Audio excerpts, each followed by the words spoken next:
Hello everyone, this is Madhu Tiwari and welcome to MT history classes. आज का जो topic है वो है सल्तनत काल। ठीक है।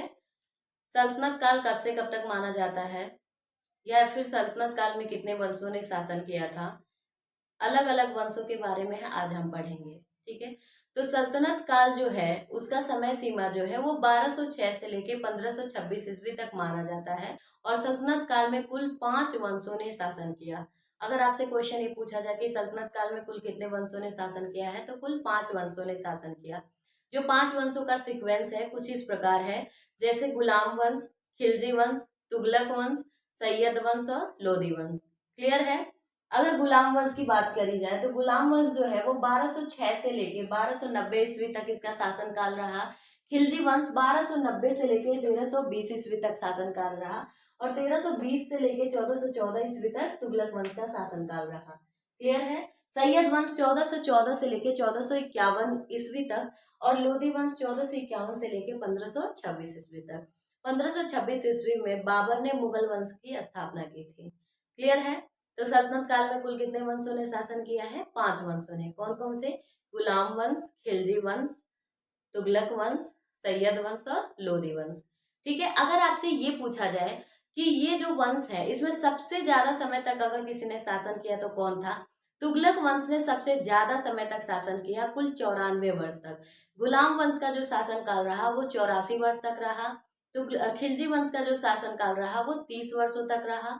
और तुगलक वंश का जो शासन काल रहा वो 94 वर्षों तक रहा। क्लियर है। सैयद वंश ने 37 वर्ष तक शासन किया था और लोधी वंश ने 75 वर्ष तक। ठीक है। सीक्वेंस पूछा जाए तो तुगलक 94 वर्ष, गुलाम वंश 84 वर्ष, लोधी वंश 75 वर्ष, सैयद वंश 37 वर्ष और खिलजी वंश 30 वर्ष। सबसे ज्यादा समय तक तुगलक वंश, से कम समय तक अगर किसी ने शासन किया है तो खिलजी वंश ने किया है। क्लियर है। आज हम पढ़ेंगे गुलाम वंश के बारे में कि गुलाम वंश कब से कब तक माना जाता है। ये तो आप जान ही चुके हैं। गुलाम वंश में कुल कितने शासकों ने शासन किया था? गुलाम वंश में कुल 11 शासक थे जिन्होंने शासन किया था। गुलाम वंश को गुलाम वंश क्यों कहा गया? क्योंकि इसके जो संस्थापक थे वो कुतुबुद्दीन ऐबक एक दास था, इसीलिए इसे गुलाम वंश कहा जाता है। पर कुछ इतिहासकार ऐसे हैं जो गुलाम वंश न कहकर इसको ममलूक वंश कहते हैं। ठीक है। अब ममलूक वंश जो है, ममलूक शब्द वो अरबी भाषा का शब्द है और इसका जो अर्थ होता है वो बंधन से रहित, यानी गुलामी के बंधन से रहित, माता पिता से उत्पन्न। ठीक है। तो अगर देखा जाए तो गुलाम वंश में कुल 3 ऐसे शासक रहे जो कि दास रहे, किसी न किसी के गुलाम रहे। पहला कौन थे? कुतुबुद्दीन ऐबक, दूसरा इल्तुतमिश और तीसरा बलबन।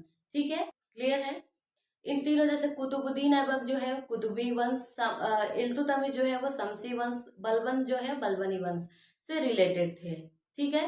तो अगर हम देखें कि 11 शासकों में सिर्फ और सिर्फ 3 ऐसे शासक रहे जो कि दास रहे।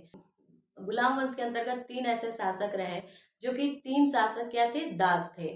बाकी सारे शासक क्या थे? वो दास नहीं थे। इसीलिए यहाँ पर गुलाम वंश कहना उचित नहीं है कुछ इतिहासकारों के द्वारा।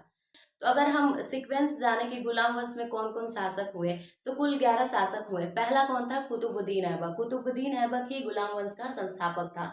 इसका जो शासन काल था वो 1206 ईस्वी से लेकर 1210 ईस्वी तक था। उसके बाद शासक कौन बना? आराम शाह, 1210 से 1211 ईस्वी तक। उसके बाद इल्तुतमिश 1211 से 1236।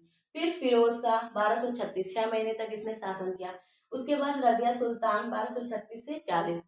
फिर बहराम शाह 1240 से 42। फिर मसूद शाह 42 से 46। नसीरुद्दीन महमूद 46 से 65 वर्ष। 1265 से 1287 ईस्वी तक बलबन ने शासन किया। और 1287 से 1290 ईस्वी के बीच 2 शासकों ने शासन किया, कैकुबाद और क्यूमर्स। ठीक है। तो आपको याद हो गया सल्तनत काल में कुल कितने वंशों ने शासन किया है? 5 वंशों ने। कौन कौन? गुलाम वंश, खिलजी वंश, तुगलक वंश, सैयद वंश और लोधी वंश। गुलाम वंश में कुल कितने शासक थे? 11। कौन कौन से थे? कुतुबुद्दीन ऐबक, आराम शाह, इल्तुतमिश, फिरोज शाह, रजिया सुल्तान, बहराम शाह, मसूद शाह और नसीरुद्दीन महमूद, बलबन, कैकुवाद और क्यूमर्स। क्लियर है। तो आज के लिए बस इतना ही। नेक्स्ट क्लास कल। वीडियो अच्छी लगी तो प्लीज़ लाइक एंड सब्सक्राइब कर दीजिए और ज़्यादा से ज़्यादा शेयर करिए। Thank you so much.